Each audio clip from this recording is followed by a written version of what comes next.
Hi everyone, it's KJ, my tech guy here, and today I'm going to be reviewing the Samsung Galaxy Note 10 Plus.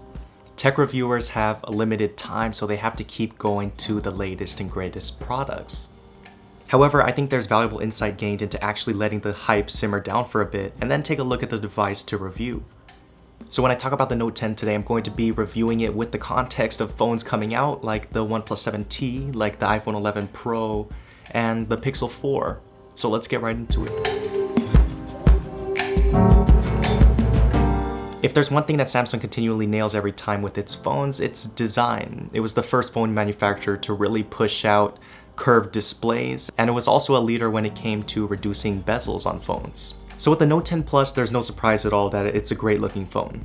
It definitely looks and feels like a premium device in the hand, and I'll probably say that out of all the phones released this year, the Note 10 Plus looks the best in my opinion.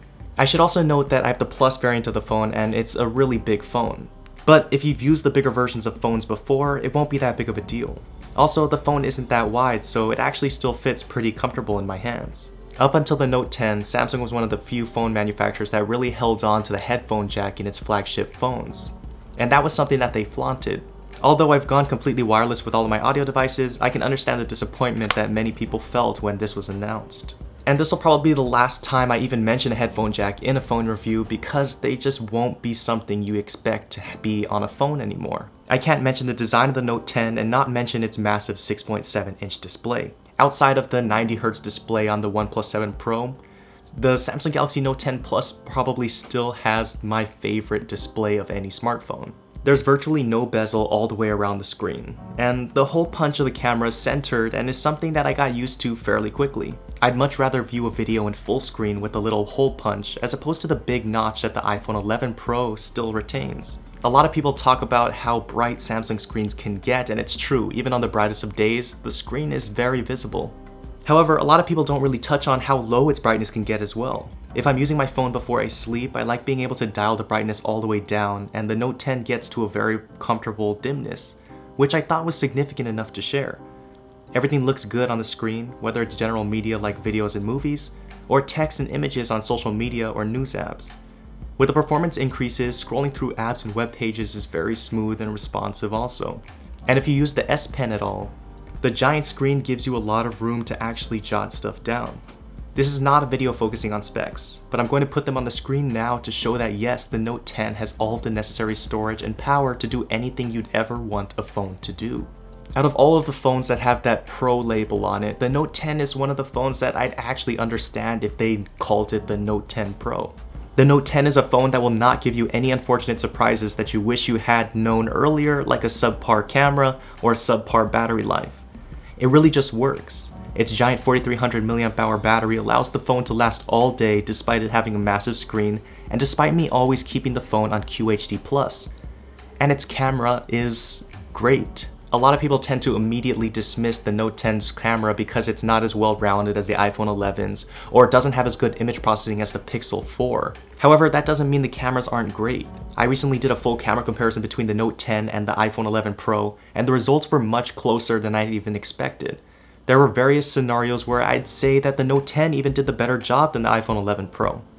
The versatility you get with the Note 10's ultra-wide camera is great, and allows you to capture different perspectives that phones without that, like the Pixel 4, simply can't.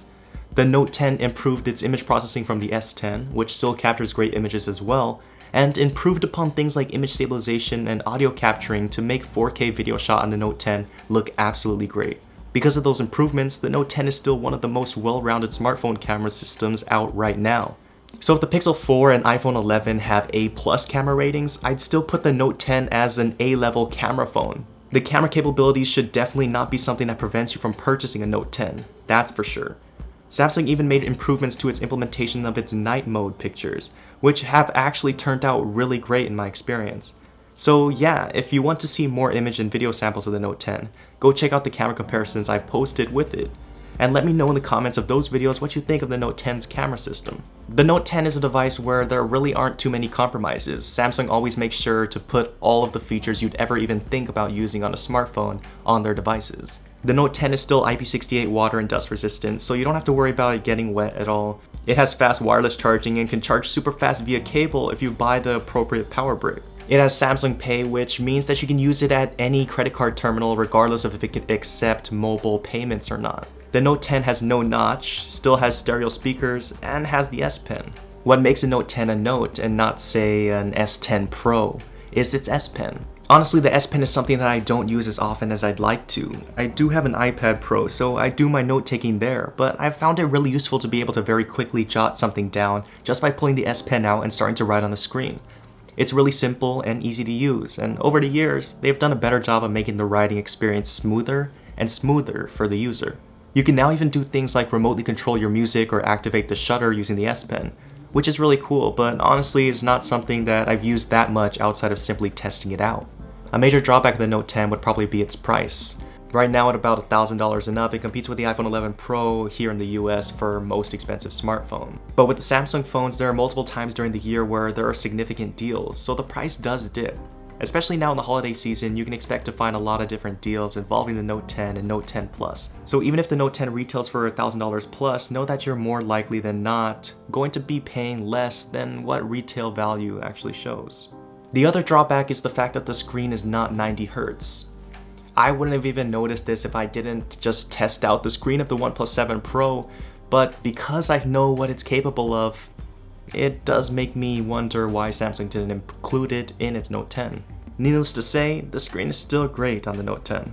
With the Note 10 and Note 10 Plus, you're probably purchasing the most well-rounded smartphones out right now.